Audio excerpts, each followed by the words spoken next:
Welcome to the top global ranked and award-nominated Grad School Femtoring Podcast, the place for first-gen BIPOCs to listen in on conversations about grad school and growth. In this podcast, you'll learn about all things higher education, personal development, and sustainable productivity. This is Doctora Yvette Martinez-Vu, and I will be serving as your Femtor, providing you with tips and tricks and everything else you need to know to successfully navigate grad school and beyond.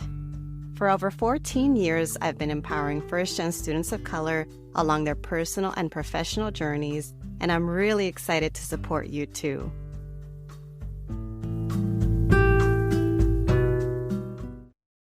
Welcome back, everyone, to another episode of the Grad School Femtoring Podcast. This is your host, Doctora Yvette. Today's episode is all about how to captivate any audience for essays, speeches, courses, and social media. What might I be talking about? I'm talking about hooks.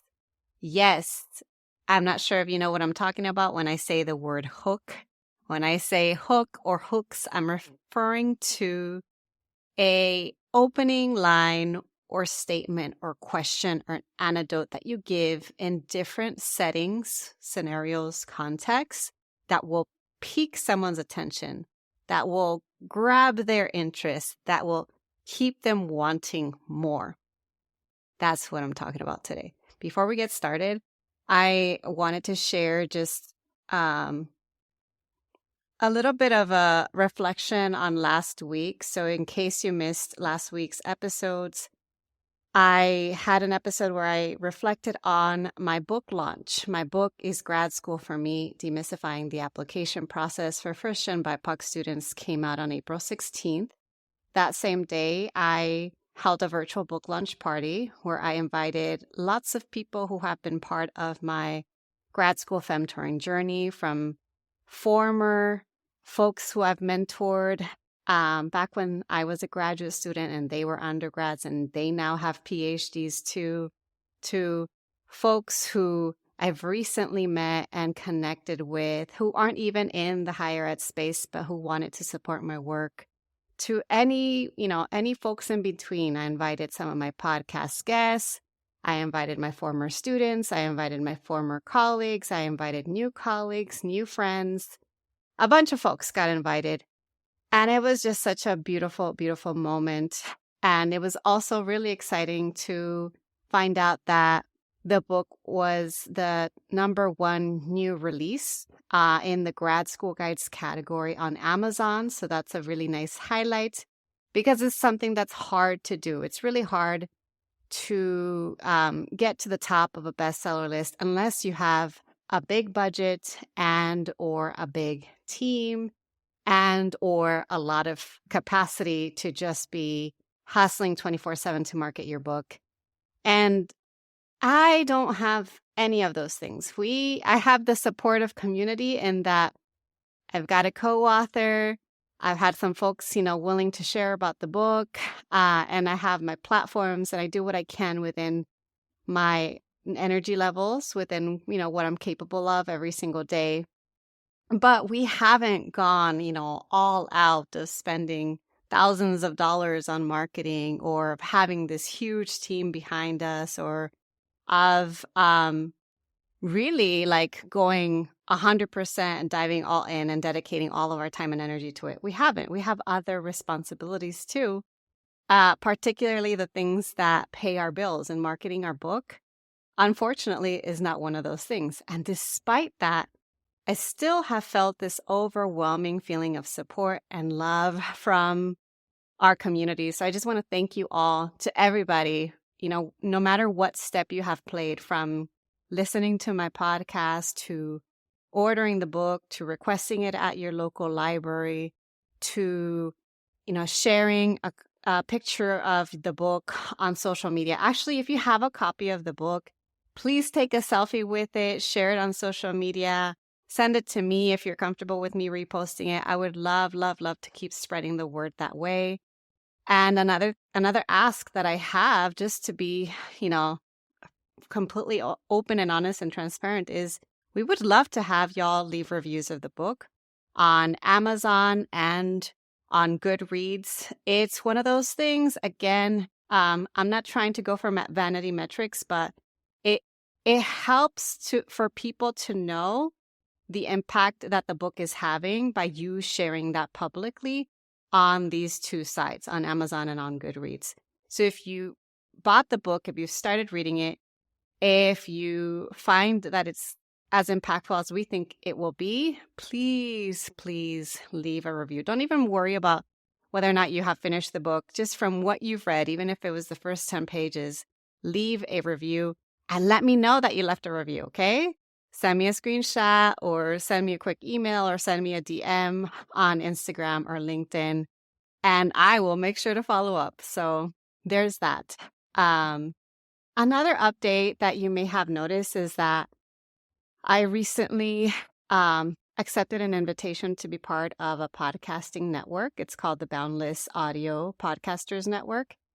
And because of that, I updated my cover art. I also updated my show notes. And you might notice there will be in my outro a little clip that says that I'm part of this network.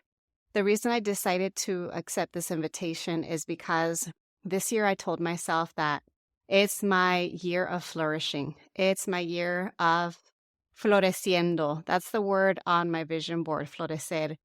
And along with the book launch, I really wanted to go full force on my podcast. I take my podcast very seriously. It is a labor of love, and it is a lot more labor, honestly, than it is love, in that it's every single week. And I've been doing 2 episodes a week all of this year. Every single week, 2 episodes a week, multiple hours of labor on my end, both of reaching out to guests, scheduling them, following up with them, setting up time for me to record my solo episodes, doing all the editing on my own, doing all of the producing on my own, everything on the back end, sharing about it on social media. Every single thing, I'm doing it on my own. I don't have an assistant for that. It's a lot. And I would love to start to get compensated, at least monetarily, for the podcast. And this network really does align with my values. They work with a lot of women entrepreneurs, a lot of women of color entrepreneurs. The type of support that they offer isn't just with helping me to get more sponsors, but really kind of tapping me into a greater community of podcasters. And that's really what I need. I need more support. A lot of times I feel like I'm doing this on my own. I don't have any mentors or femtors in the podcasting space who are ahead of me or who are where I want to be. And I hope that I can develop more of those relationships soon, because I tend to be that person among my friend groups. I tend to be the one that people reach out to for support or advice, or I might be a few years ahead of them in some area.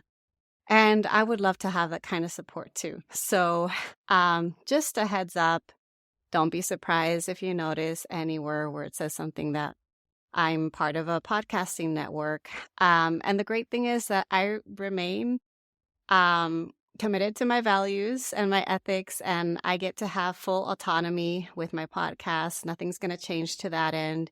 If there are sponsors, I get to decide which ones are added and which ones I do not align with, and I will refuse to put them on my show.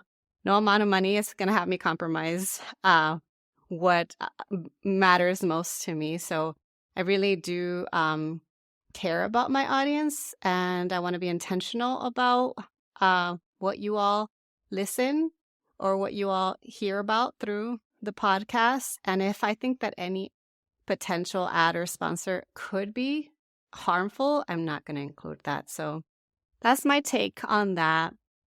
And now I want to get to the actual topic. I'm 8 minutes in and I haven't even started talking about the topic. And let me tell you why this came up for me.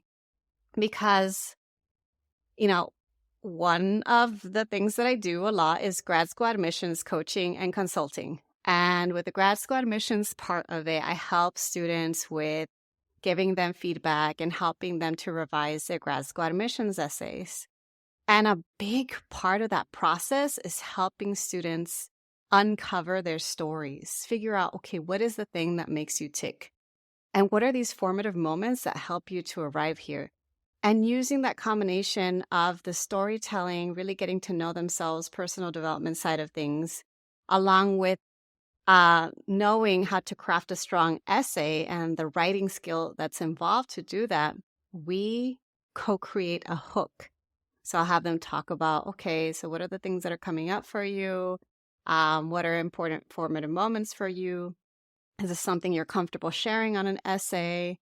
Okay, out of these options, like which one do you like? Which one would you be open to including at the beginning of your essay? And so we come up with, a hook that they want to include to pique the interest of their reader.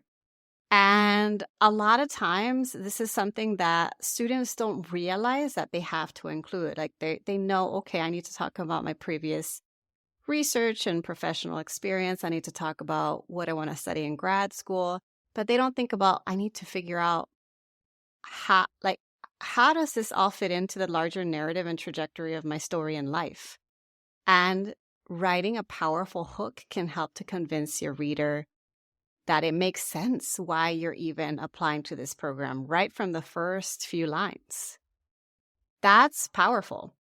And that's a skill. And it's something that, I do think it's worth your time to think about this a little bit more. Think about, okay, how can I learn how to add hooks, not just in my grad school admissions essays, but in other different modes of communicating. So for instance, I've noticed that hooks also come up a lot on social media. And it's really annoying. I don't know if you've noticed, I'm sure you have, but short form media, especially short form videos, are the ones that go viral. Why? Because of the hook. It's just hook. There's no substance there.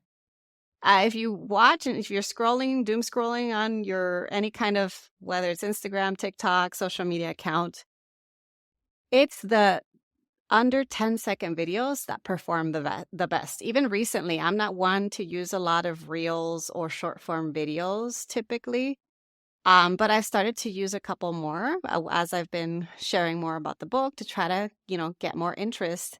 And my most played video that got over 15,000 views was me opening my book, His Grad School for Me, with one of those, what is it, like the viral sounds or the most played sounds. It's literally just me opening a book and showing my table of contents. That's all it is. It's just a hook. It's a hook. It's like me giving you a preview of the book. I'm piquing your interest. That's a hook. So if you want to get better at social media, you got to get good at coming up with hooks and identifying the trendy sounds and hooks that other people are using and then using it for yourself. Now, do I agree with it? I don't really love social media. I don't really love only relying on hooks. Again, it feels like very surface level and no substance. But hey, if I can get that hook to pique your interest so that you then go into the meaty stuff or go into that's funny. Why am I even using the word meaty? I don't even eat meat. That way you can go into the substance of it. Then great. If that video got you to order the book and the book's going to help you out, awesome. If a video got you to listen to one of my podcast episodes that, again, ultimately is going to help you out, awesome. That's part of building impact. So that's another example of why hooks matter, is that it can help people to be interested, to find you, to be interested in your work, and to ultimately connect with you and hopefully gain something valuable from connecting with you. Another instance where I've noticed hooks coming up is when working on courses. So one of the things that I recommend to some of my femtees and to folks that work with me that want support, not just with navigating grad school, but really a little bit of that professional development as well.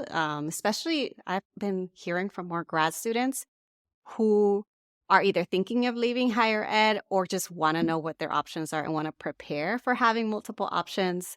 I always tell them, take advantage of your university account and university resources and use your university logon to go into LinkedIn Learning and start checking out some courses so that you can develop the applied skills that are going to be helpful in bridging the gap between where you are now and the field that you want to pivot into. And if you start watching LinkedIn Learning courses, you'll notice that there's a lot of hooks. Every single video, well, it doesn't matter what they're teaching you. Usually from like the first couple of seconds, they are including a hook. They want to keep you there.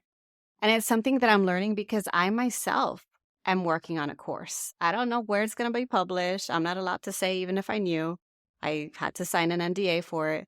But once it's out, I'll let y'all know. And you'll notice that it's very intentional of adding hooks to get people interested so that they finish watching your videos so that then they get to the goal of the lesson, whatever the learning goals are, and the examples, and ultimately helping people to take action on what you're teaching them. So hooks are very important for course creation. And if anything, it can help you to become a better instructor. Even if you are a professor in academia and you don't plan on creating courses that you sell on your own, it's still great because a lot of courses nowadays are asynchronous courses, or they might be hybrid courses. So there might be some sort of pre-recorded component. And if not, if you're giving live lectures, wouldn't you want to keep your students interested during the entire time? And you keep them interested by, within the first few seconds, letting them know something that's going to make them want to keep listening. So there's that. I have one last example where hooks are especially valuable. And this is where I'm going to talk about public speaking. As you all know, I've been doing more speaking engagements recently. I've been hired for keynotes. I've been giving a lot of workshops, especially a lot of virtual workshops. I'm going to be doing a couple of more in-person events this year too. And I haven't always been intentional about it, but it is really powerful to have a hook at the beginning of any of your speeches. Because a lot of times, people will make a judgment about you from the first few seconds that they start to hear your voice, or from the first few seconds of when they see and meet you. And so if you don't have that lasting impression in the first few seconds, they're going to tune out or they're going to walk away. And there's nothing that's worse than that feeling of being up on the stage and seeing people leave. I mean, I don't think that's ever happened to me, but I've had nightmares about it. And so now that I know the importance of a hook, I try to think about that. Like, okay, what can I say at the beginning? One of the things that I do a lot in my workshops and in my keynotes is I do share my backstory a lot, and I do consider that part of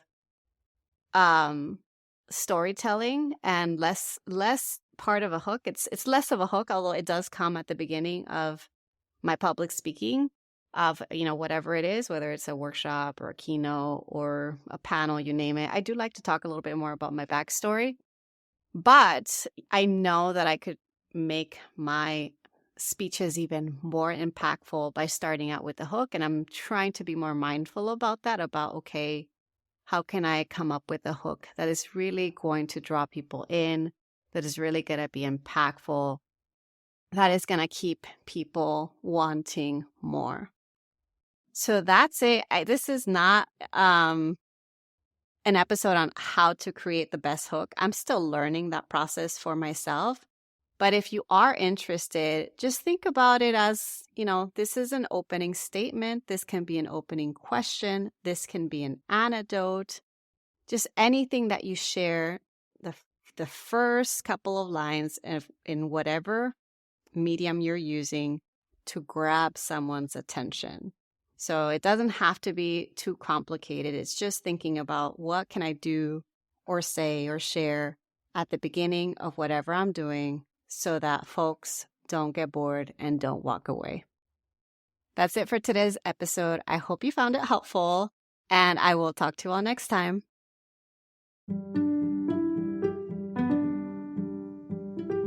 Thanks so much for joining me in the Grad School Femtoring Podcast. If you like what you heard, here are 4 ways you can support the show. The first is to make sure you're subscribed and leave a review on Apple Podcasts. If you email me a screenshot, I'll send you a surprise freebie.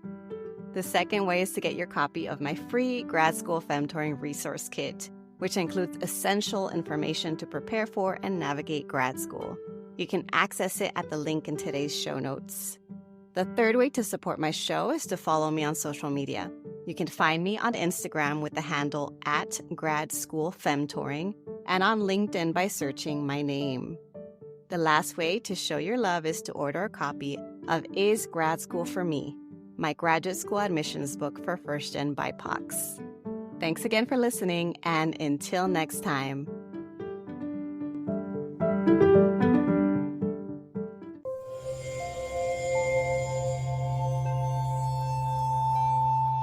Part of the Boundless Audio Podcast Network.